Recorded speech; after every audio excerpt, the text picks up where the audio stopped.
జర్నలిస్ట్కి స్వాగతం. ఈరోజు వార్తల్లోని విశేషాలు. రుణమాఫీ పేరుతో రైతుల్ని రాష్ట్ర ప్రభుత్వం రైతులను మోసం చేసిందని బీజేపీ రాష్ట్ర కార్యవర్గ సభ్యుడు కోమటిరెడ్డి రాంగోపాల్ రెడ్డి ఆరోపించారు. బీజేపీ ఆధ్వర్యంలో కరీంనగర్ జిల్లా చిగురుమామిడి మండల రైతు వేదిక ముందు రైతులతో కలిసి ధర్నాలో పాల్గొన్నారు.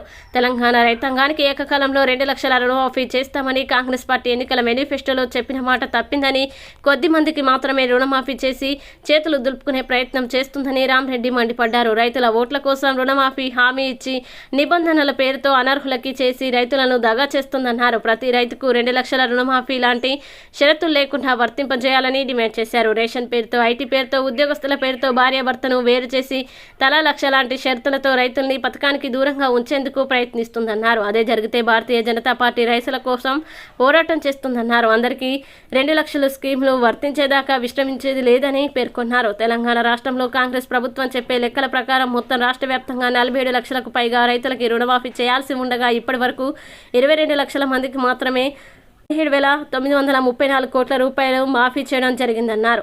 మిగతా రైతులందరికీ రుణమాఫీ కాలేదని, అసలు రైతు బంధు ఇవ్వాల్సిన ప్రభుత్వం రైతు బంధు పైసల్ని రుణమాఫీకి వాడుకొని రైతుల్ని మరొక పక్క మోసం చేసిందన్నారు. కాబట్టి ఇప్పటికైనా 2 లక్షల రుణమాఫీకి ఎవరైతే అర్హులు ఉన్నారో వారందరికీ ఎలాంటి షరతులు లేకుండా తక్షణమే రుణమాఫీ చేయాలని భారతీయ జనతా పార్టీ పక్షాన డిమాండ్ చేశారు. రైతులతో చెరగాటమా, అర్హులైన రైతులకు రుణమాఫీ వెంటనే, అర్హులైన రైతులకు రుణమాఫీ వెంటనే. Down down Congress, down down Congress, down down Congress, down down Congress. గత దిగాలి రుణమాఫీ చేయలేని ప్రభుత్వం వెంటనే, గత దిగాలి రుణమాఫీ చేయలేని ప్రభుత్వం వెంటనే, గత దిగాలి రుణమాఫీ చేయలేని ప్రభుత్వం వెంటనే. ఇదేమి రాజ్యం, ఇదేమి రాజ్యం, దొంగల రాజ్యం, దోపిడీ రాజ్యం, ఇదేమి రాజ్యం, ఇదేమి రాజ్యం, దొంగల రాజ్యం, దోపిడీ రాజ్యం.